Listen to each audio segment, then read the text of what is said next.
PodCastle, episode 602, for November 26th, 2019. Frankenpuppy, by Derek Kunskin, rated PG-13. Hello, everyone, and welcome to PodCastle Live. I am Jen Albert, co-editor at PodCastle, and we're in Ottawa today. As everyone here knows, the listeners maybe don't.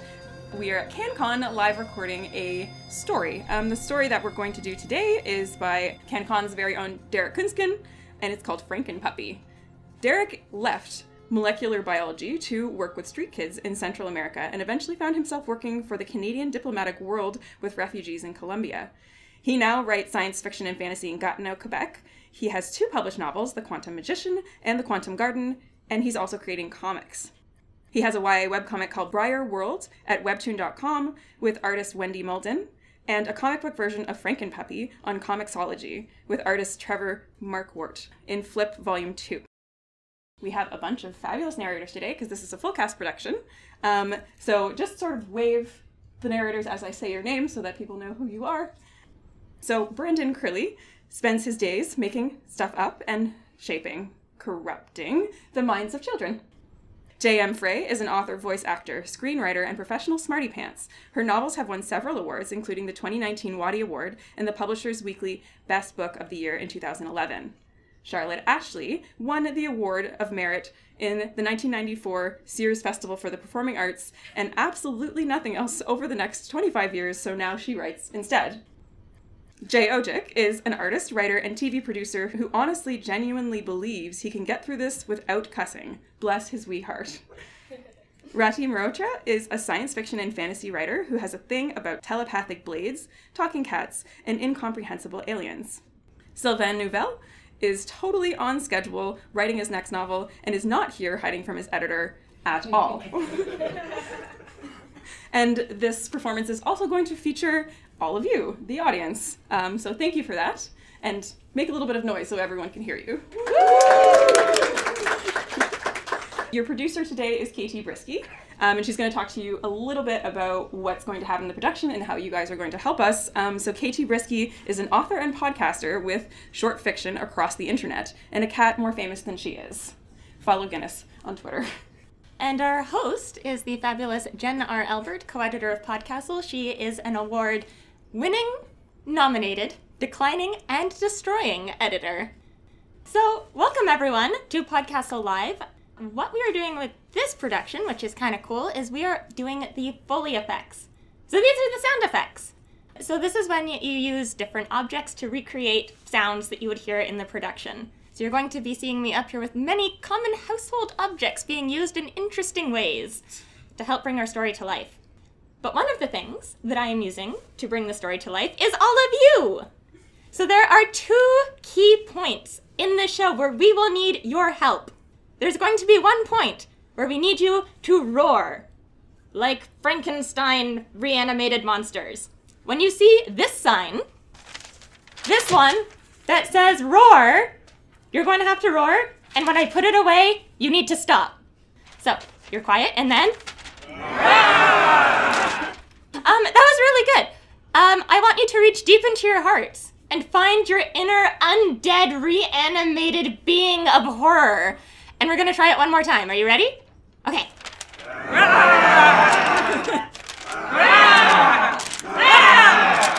You guys are pros. This is gonna be awesome.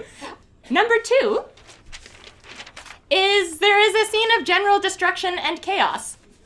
So when this chaos sign goes up, I would like more roaring, but also general scuffling. Move your chair, slap your stuff around, stomp your feet. Pretend you're destroying a building of some sort.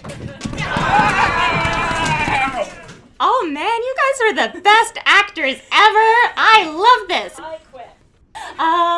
Cool. I think that's it from me. Are you satisfied? I have. Frankenpuppy by Derek Kunskin. Read by Brendan Crilly, J.M. Frey, Charlotte Ashley, Jay Ojik, Rati Mehrotra, Sylvain Nouvel, with audio effects by Katie Brisky.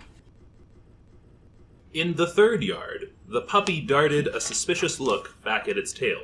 Then, as if remembering what he'd been doing, he swung his head forward, panted, and sat in the grass. Beyond the ratty picket fence, patched skyscrapers stood in the hazy blue distance like uneven teeth. The puppy delighted himself with a high bark. The red bricks of the house behind him were remortared, but straight. The puppy's tail thumped the ground. He lay down, rolled onto his back, then looked at her, barking as his tail resumed thumping.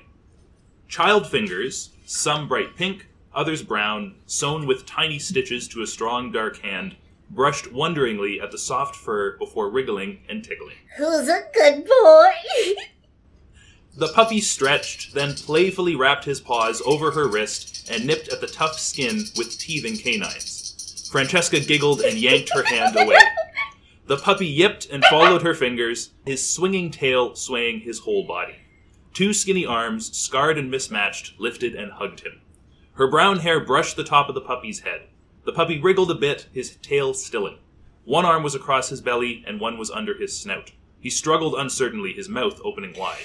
I love you so much! Francesca said, eyes closed, cheek against the softness of his head as she hugged him with all the love in her revivified heart. A snap sound, and the puppy stopped struggling. She loosened her grip. The puppy was limp. Oh, no. Francie, I told you to be careful with real puppies. Dennis, it happened again.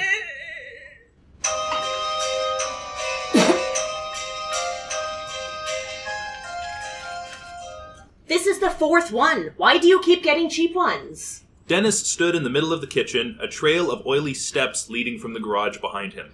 His gray shirt was clean, buttoned to the bolts on his neck, sleeves ripped off at the shoulder seam, leaving his wiry, mismatched arms showing. Puppies aren't cheap. Melanie eyed him skeptically from under hair piled into a dark beehive. Francie sat teary-eyed at the table, the plastic straw spearing her unsipped Mummy's Curse juice box. Melanie wiped Francie's tears with her palm. Puppies are filthy anyway. We might as well build a dog. Don't be crude in front of Francie. Mommy, no, please. I want a puppy. Not a big grown dog. Melanie watched Dennis defiantly. Well, why don't you build one? So an animal? Don't say adult stuff in front of Francie. Melanie's muscled shoulders, both pale with a slight grayish tinge, slumped a bit. What happened to us, Dennis? We were wild once. Dennis waved his arms at the kitchen with its neat skeleton wallpaper, linoleum flooring, range and stove, and big white fridge with its polished femur bone handle. We grew up. We made a good life. You changed, Dennis. What does that mean? You want me to build a puppy? Yes. They glared at each other as Francie looked from one to the other, one hand gripped tight in Melanie's apron frills. I didn't change. I'll build a damn puppy. Yay!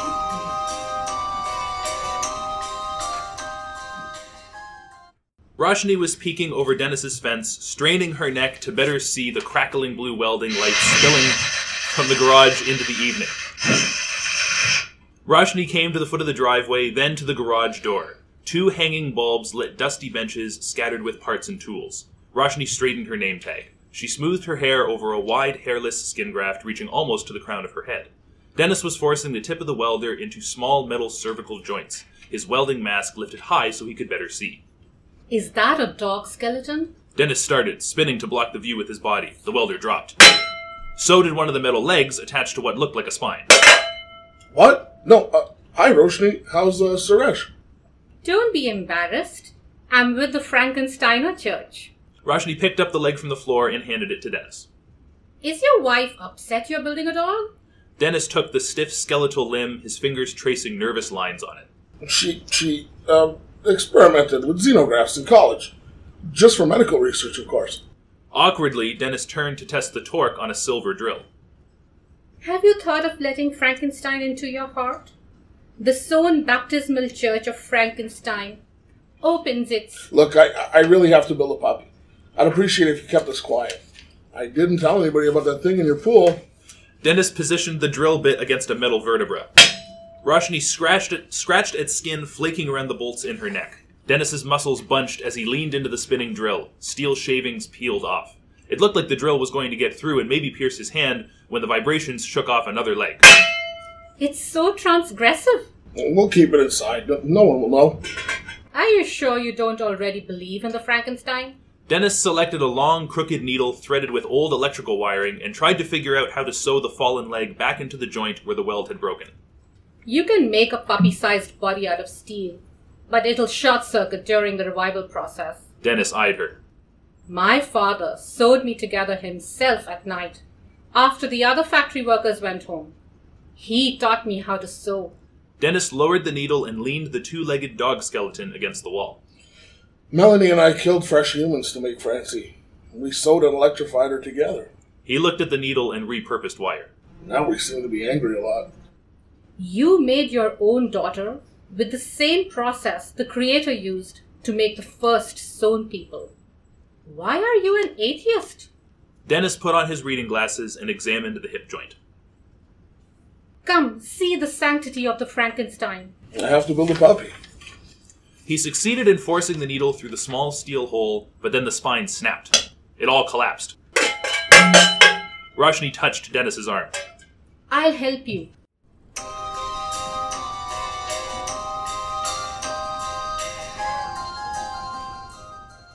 Dennis and Roshni drove to the human town outside the city in a rust-colored streamliner with a broken windshield. The sun shone bright as they pulled up to the high wooden palisades surrounding the settlement. Humans in the fields scattered. Dogs barked.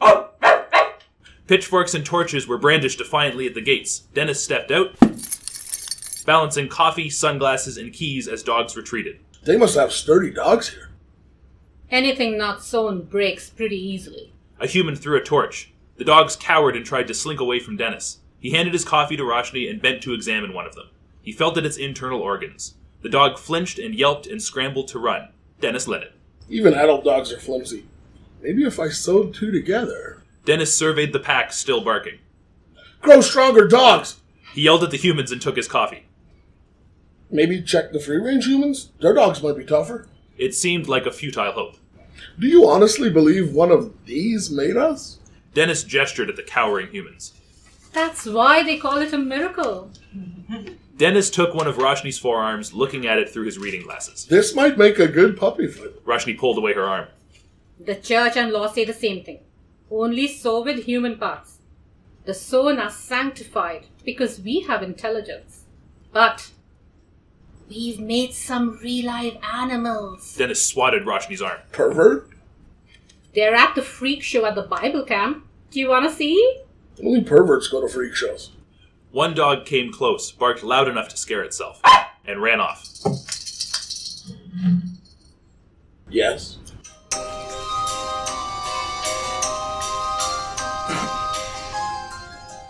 The sign above the driveway said, "The Sewn Baptismal Church of Frankenstein." A number of buildings with off-white siding and cheap windows ringed a small lake with rickety boats, a listing dock, and a new volleyball net. Everyone was dressed like Roshni. Black slacks, white shirt, and collar with the sleeves torn, and name tags. Men had added black polyester ties. A group of sewn children were playing a game under the supervision of overly cheerful teens with whistles. A wooden effigy of Frankenstein stood in the middle of the camp. Capture the flag around statues to mythical humans to bring spiritual enlightenment? Really? We're a fully experimental Bible camp. They walked past the grass parking lot to a fair tent with a sun-beaten wooden sign that said, "Freak Show." Dennis peeked his head inside and whistled. Roshni looked in, grinning with pride. Big wooden tables lined the perimeter of the tent, stacked to bending with big jars of formaldehyde and floating animal specimens, many of which were sewn together. Imagine if we could recover lost arts, remake legendary monsters. Dennis bent close to a jar of preserved piglets, each sewn from pieces in a symphony of mismatches. No one knows you've been sewing animals? We don't want bad press. But if we brought back a real monster, who's going to argue with our methods? Wait a minute. They don't have bolts. None have been electrified. They're just corpses with swapped parts. Roshni looked sheepish. Trial and error. We need your help. You need ours. So, you don't know how to make puppies? Dennis stormed out of the tent. We want to. We really want to.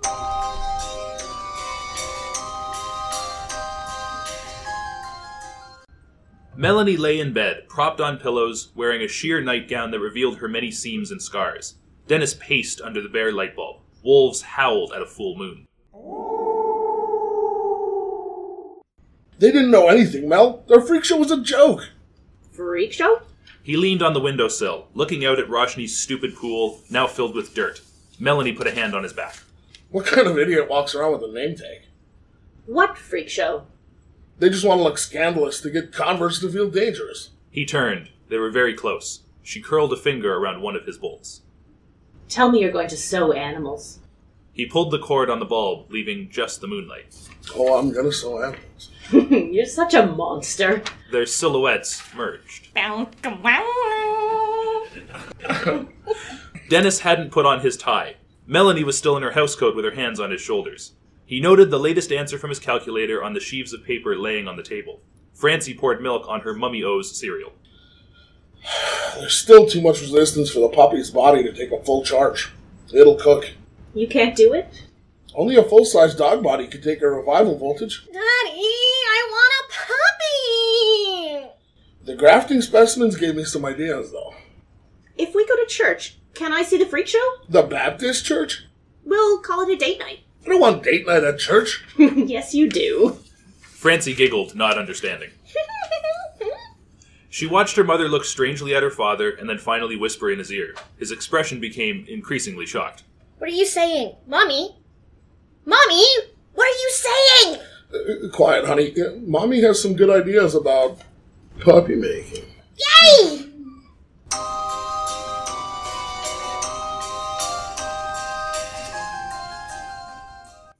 The clapboard walls of the church looked damaged and repaired and damaged and repaired. The sturdy pews had solid braces where pieces had been fixed. A painting of Victor Frankenstein glowered down from behind the pulpit. The pews filled with bare-armed, sewn people in their Sunday best. To the side was a confessional booth, and at the back stood tables stacked with pamphlets on letting Frankenstein into your heart. A beaming Roshni pressed one into each of their hands. I feel silly. There wasn't really a Frankenstein. When do we see the monstrosities? See the paintings of the Igors and Draculas and Wolfmans? Imagine if we could remake the angelic beings who helped the Frankenstein. Some date night. A sewn man in robes mounted the pulpit. Dennis didn't know many of the scriptural words, but the congregation only had to answer a few lines each time. Come back, Frankenstein! Dennis leaned to Roshni. Rage, children of transgression! The congregation roared like a herd of bulls. Dennis saw that even Melanie was getting into it. It was cute when she did. The preacher's sermon went on. It sounded like complaining, but when the congregation had to yell back, he tried to fit in. Build us a family, Frankenstein! This is stupid, honey. We're yelling at a painting. Shh, it's date night. As the Creator took the power from God, so must we take the Creator's power. The preacher lifted a jar sloshing with green liquid. Come back, Frankenstein! The Frankenstein transgressed against nature for personal glory and then abandoned us. Life comes from the marriage of tonics and voltage and flesh. The Frankenstein gave us superiority over everything upon the earth. Make more of us, Frankenstein! Grace is in the revivification. Creating some people is an act of communion. The Frankenstein looked upon the thing he created, then wept. As if that was a cue, the roar within the church changed.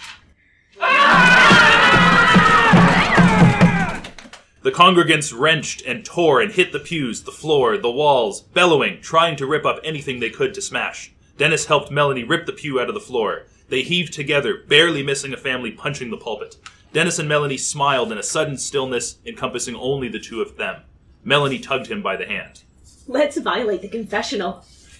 Dennis looked around the confusion. No one was watching them. He followed her into the dark box.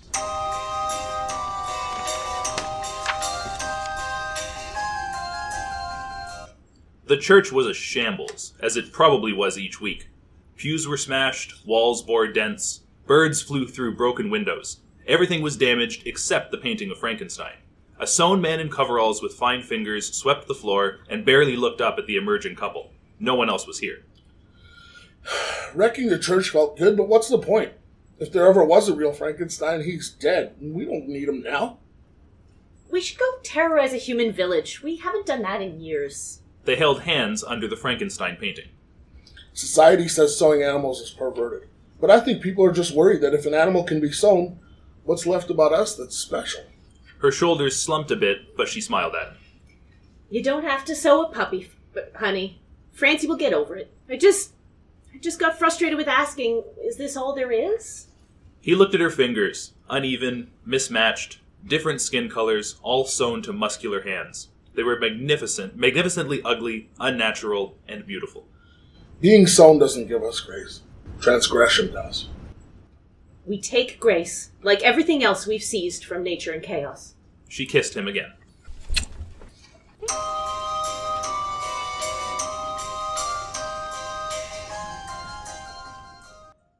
Dennis stood at the front door with Melanie. On her knees, Francie vibrated with excitement in the middle of the lawn.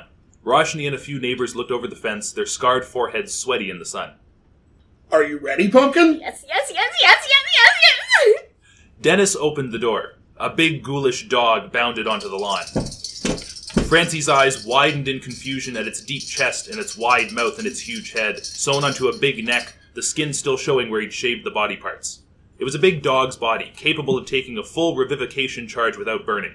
The only problem had been that the vertebrae of different dogs hadn't fit properly, so the massive head was actually sewn on upside down, the big wet tongue flapping from its snout, slapping one eye. But it was a puppy, too. 4 puppies. Every one of the puppies Francie had accidentally loved too hard. He'd sewn the upper bodies and heads of each of the puppies to the ankles where big dog feet would have been. As the dog bounded, the little heads yipped and barked and panted, squeaking in confusion, their faces smushed into the grass. The dog barreled down on Francie, but fell over its own head feet, crashing to its back and going still, the big head apparently confused that it was right side up, with all 4 of the puppy half-bodies lifted high in the air, panting and barking. Francie jumped on the dog's chest, laying her head in the fur while head legs tried to grab and lick her. Francie squeezed so hard that the big dog head wheezed, eyes bulging, tongue hanging like overcooked fettuccine. Then she relented, and the big head began snuffling at the grass. It's awful. Mommy! I've got 5 puppies! It's a monster. The dog rolled over, uncertain about stepping on the wriggling puppy heads again, confused by the tilt of its head attached upside down. It craned its neck and licked Dennis's shoe. Francie giggled and tried to catch the slippery tongue. It's a miracle. One of the feet barked. Another, the head of the youngest puppy they'd gotten Francie, started dozing off. It's genius. It's like the Frankenstein walks among us. Get the pitchforks. Dennis and Melanie put their arms around one another, watching Francie jump up and down on her dog's belly between 4 gleefully licking puppy heads.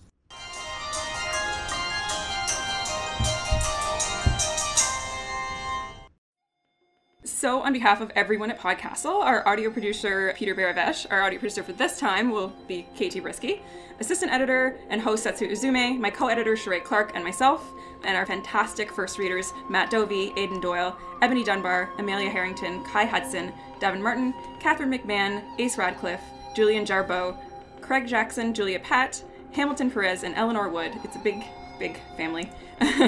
Thanks for letting us share another story with you. PodCastle is a part of Escape Artists Incorporated and is distributed under a Creative Commons Attribution Non-Commercial No Derivatives 4.0 International License. Please feel free to share it, but don't sell or change it. If you like what you heard today, head over to our Patreon at patreon.com/EAPodcasts and please subscribe. And we will be back next week with another tale.